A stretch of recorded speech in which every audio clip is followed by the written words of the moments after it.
is Secret Mom Hacks, episode number 3. My name is Krista, and I am your host.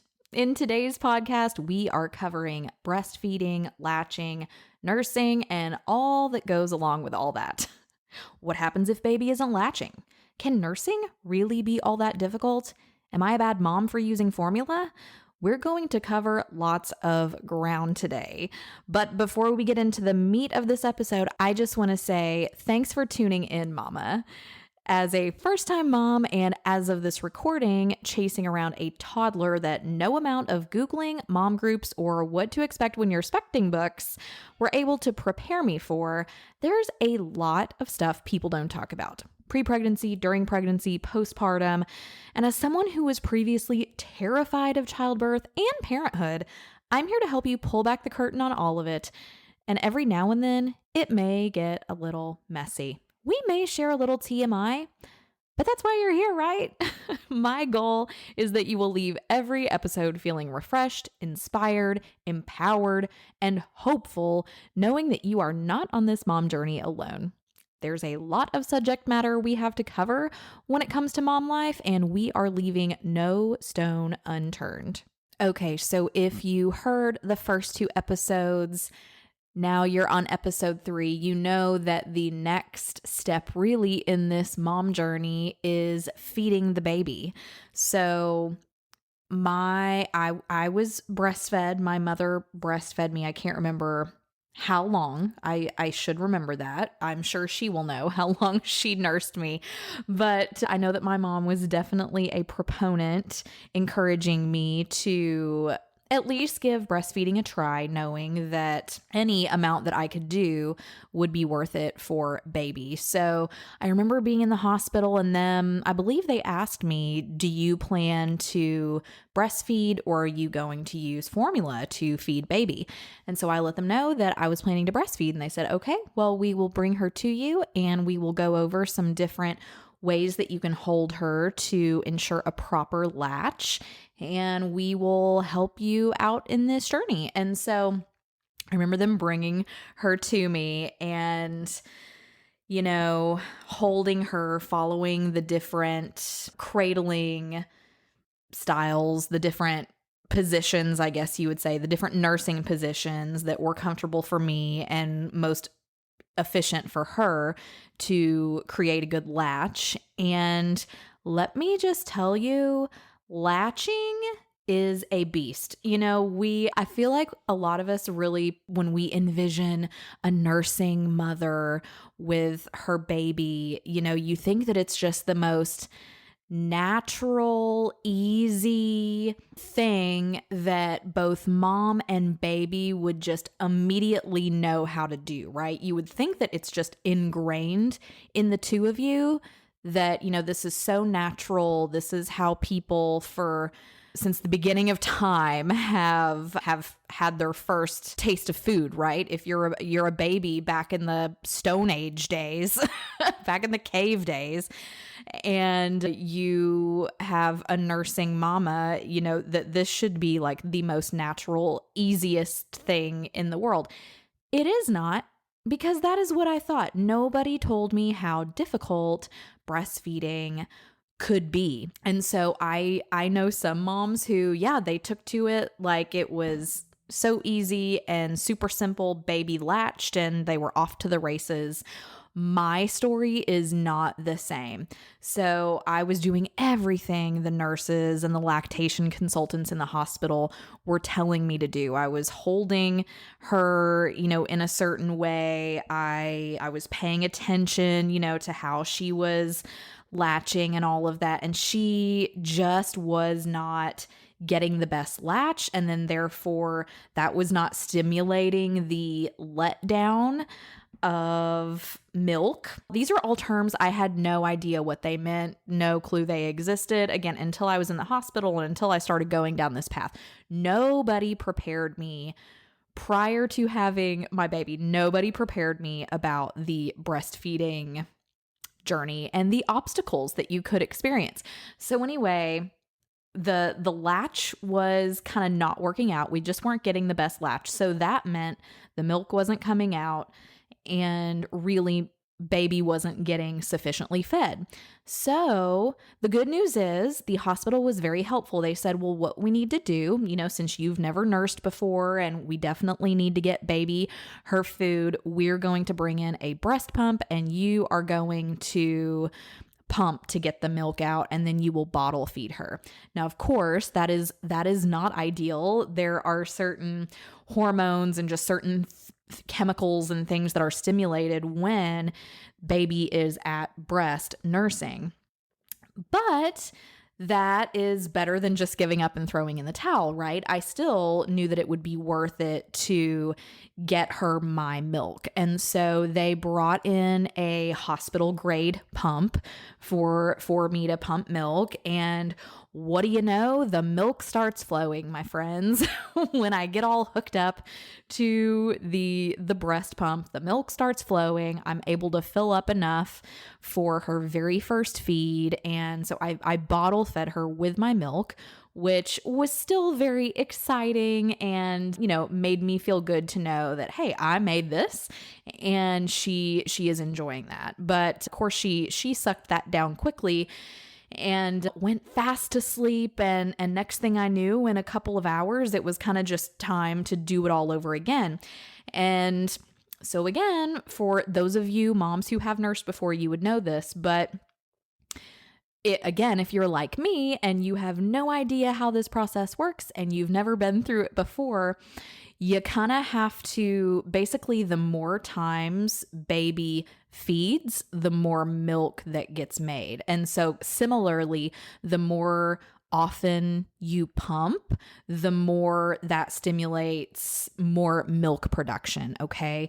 So basically I was having to, I attempted to nurse her directly from my breast every time it was time for her to feed, but we just continued to have these latching issues.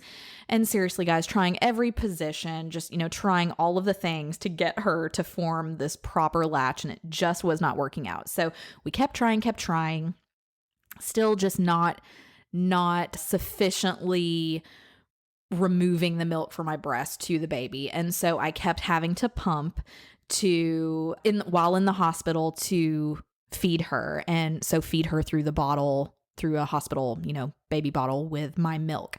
So upon leaving the hospital, I remember feeling so deflated, which that's another thing, guys. There are so many things that can affect milk production, whether it's stress, sleep, diet, there's all kinds of things that can actually inhibit your milk production or decrease it. And so I was feeling a little stressed and a little defeated by not being able to do what I felt like I was made to do, what I should be able to do, which was directly breastfeed her. And so nonetheless, at least I was, and sorry for the background noise, guys, the dogs are losing their minds, must be somebody walking by in our neighborhood, but my apologies. I don't know if I can edit that out or not. But anyway, I was feeling a little defeated because of that. And so at least,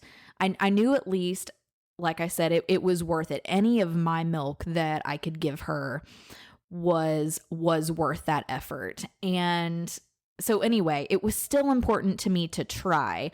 This is something you'll learn about my personality, is that I tend to try to exhaust all efforts I'm willing to try multiple scenarios to get the outcome that I'm trying to obtain. So anyway, I was trying to think, well, what else could I do if we're not getting this proper latch to feed her directly, who can help me? And so I was talking with a few nurses at the hospital, and I got some recommendations for some lactation consultants. Now, I didn't even know that such a profession existed, but truly there are people who are trained and certified as lactation consultants. So I remember mine like it was yesterday. Her name was Kimberly. I've still got her in my phone somewhere. So if any of you mamas if you're in Middle Tennessee, you need a good lactation consultant, I've got the hookup for you. So I called Kimberly. We set an appointment. Within 24 hours, she was at our home and she was walking me through again, different positions. And, we were just kind of troubleshooting what some things could be. And she ended up giving me this device that was called a nipple shield. And I'm not even kidding when I say this. It was this little clear, kind of rubbery, plasticky, I don't know what exactly the material was. I would say it was kind of rubbery, I guess, but it was clear. It kind of looked like a little miniature sombrero. But basically it was this small plastic or rubber device, this shield that goes over your nipple, and it helps to train the baby. I guess it just makes it a little more defined, almost as if they're trying to drink out of a bottle.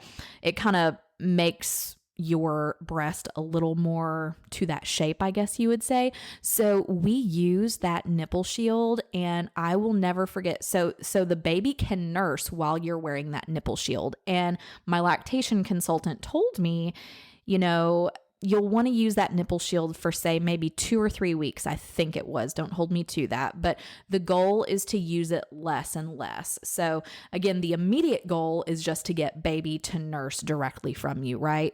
And so we want to use that as often as we need to, for as many feedings the first week or so as needed to have baby nurse directly from the breast. And then the idea was that you would little by little use the nipple shield maybe intermittently, but between the different feedings, so that baby can kind of get used to latching without that nipple shield. And so I am pleased to say that thanks to my lactation consultant and the use of this incredible little rubbery device, this little rubber sombrero for your nipple, we were off straight up and running with breastfeeding. And so kudos to Kimberly, the lactation consultant. I cannot tell you enough, mama, if that is something you're struggling with, or if this is something you've never even heard of, just anticipate that could potentially be an obstacle. So if breastfeeding is really important to you, and you were experiencing some similar issues as we were, know that there are ways that you can overcome that obstacle. Now, so it got to the point, I would say after about a month or so, we didn't even need that little nipple shield any longer. Baby was able to latch, and just like it was second nature then, she nursed just beautifully, just perfectly. And those were some of my most precious moments from that first year. Now, I did nurse for a year, and I will say near the end, it kind of got less frequent. There are some mamas who I know they will nurse their kid until they're 2. I don't know how many would go beyond that. And if you do, more power to you. Hey, breast milk truly is like gold. There's a reason they say it's gold. It heals scratches, crazy enough. If baby scratches their arm or whatever, you can put a little breast milk on it, and it makes that little scratch vanish in no time. It's crazy. And also too, with, there are so many benefits of breastfeeding and of breast milk that I'm not going to get into here. Maybe we will get into that in a different episode. In episode 3 here, I really just wanted to share with you my journey in breastfeeding and latching, and just share some of the obstacles we did have to overcome so that you know what to expect. And yes, we will do a whole other episode on the benefits of it, the pros, the cons, and this is a judgment-free zone. Something I want to share with you. Maybe you say that breastfeeding just is not for you, and straight out of the gate, you just want to use formula. That's okay. Zero judgment here. At the end of the day, you've got to do what is best for you and what is best for your baby. And you've got to stay sane. You've got to make sure your baby is satisfied. And if that means you're going to use formula, then you are a great mom, because you are providing for your baby. You are feeding your baby. You're keeping your baby healthy. And So I want to say that by no means do I think formula is something that should not be considered. In fact, so what I want to share with you next is kind of near the end of my breastfeeding journey. So I nursed my baby until her 1 year birthday. Okay. And what happened though was, and this will be a whole other episode, but I kind of went through some personal things starting really when she was about 3 months old, and certainly when she was 6 months, I was hit with some information that was it was life shattering and totally unexpected. And that really impacted my ability to produce. Like I said earlier, there are a lot of factors that can play into milk production, and stress is one of them. And so I was actually going through some really stressful times right about the time she turned 6 months old. And so, but I persisted. It was still very important to me to do that for her. I knew it would be worth it. And so anyway, I persisted up until her first birthday. And I will say those last like 6 or 8 weeks, I did have to supplement with formula. I think I was really anticipating like, okay, we're near the end of this breastfeeding journey. And two, because of the circumstances I was experiencing at that time, again, I was really going through some pretty stressful conversations and interactions in my personal life. And so that really impacted my production. So it was harder for me to fit in pumping throughout the day. So I do work full time. I work a full-time job, and as a nursing mom, as a breastfeeding mom, what that meant was I took my pump with me to the office every day. And while baby was at daycare, she would drink the breast milk I sent with her to school every day. And then while I was at work, I would pump every 2 to 3 hours or so. And then I would take that milk home with me. And then that's what she would take the next day to school. And so as you can imagine, that is and was a lot of work. So anyway, I was able to pump less and less frequently due to some of the things I was going through at that time. And so what that did, that really affected my supply, because I needed to be modeling my pump times to her meal times. So for example, if she had a bottle 4 times a day, I needed to be modeling my pumping schedule to match that so that I was producing enough milk for her to have 4 feedings every day, right? So anyway, I was really having to pump less and less. And so I was not producing enough for her to be satisfied with her bottles, right? So that's when I did actually have to start supplementing with some formula so that she would have enough food every day. So like I was saying earlier, as an example, if she was having 4 bottles a day, well, at that time, my milk supply, maybe I was only able to produce 2.5, maybe 3 bottles a day. So that meant I was having to supplement 1 or 2 bottles with formula. And you know what? That's okay. That is completely okay. And again, I just want to reiterate, if you are an all formula mama, that is okay too. Zero judgment here. So anyway, that is my breastfeeding and nursing journey. I did it for a year. Like I said, I was working full time while doing that too. So, and as I mentioned, if you go back to the beginning of this episode, it got off to a rocky start.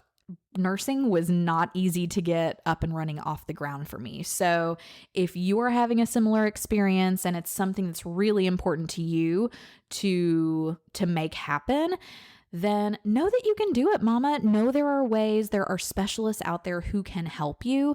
And at the end of the day, if it's just not meant to be, if you just find out that the breastfeeding journey just is too hard or you just can't do it, that is okay too. Formula is a fine option. Hear me say that. You are a super mom. You are taking care of a baby. You are taking care of yourself and your family. And at the end of the day, you just want baby to be full and satisfied and healthy, right? So that is my breastfeeding journey. I have so much more to talk about when it comes to that whole process, breastfeeding, nursing, latching, and everything, I'm actually going to do a separate episode to talk about all the gear associated with it. So some of my experience with different breast pumps, kind of just how I made it work between things, some of the different things I used, my favorite products. And at some point too, I'm likely going to bring a lactation consultant on with us to just because they're the experts in that. I am not. I am merely sharing my experience with you. So I appreciate you listening to my journey today, this next step in my #momlife journey. And let's face it, I know it's hard to take care of those we love if we're not taking care of ourselves, right? So this is a gentle reminder to all of us, me included, to stay hydrated, drink our water, make time for a quick walk around your office, your home, wherever, at the park. If you can squeeze in a 30-minute activity, getting your heart rate up and running, something that's going to make you sweat, even better. That's amazing. Side note, you know what I did last night? The first time since I've had baby, I took a Zumba class and it was amazing. Now, I'm not going to lie. My knee hurts a little bit today. Think I might have some bursitis in my knee, but you know what? The rest of me feels really great. And I'm really happy that I got out and made a fool of myself, busting these really fun dance moves, like 3 beats behind everyone else in the Zumba class. But nonetheless, my heart rate got up. I had so much fun. So if you can find something similar for yourself, you know what? Even if it's just truly a 5-minute walk around the block, that's okay. Don't forget to wash your face, slather on a fabulous overnight moisturizer before you go to bed, and make sure to wear that sunscreen in the morning. Your skin will thank you. Okay, so mama, thanks so much for spending time with me today. I know time is precious, so I really appreciate you tuning in, and I will see you again soon on the next episode, all right? Until then, you got this, mama.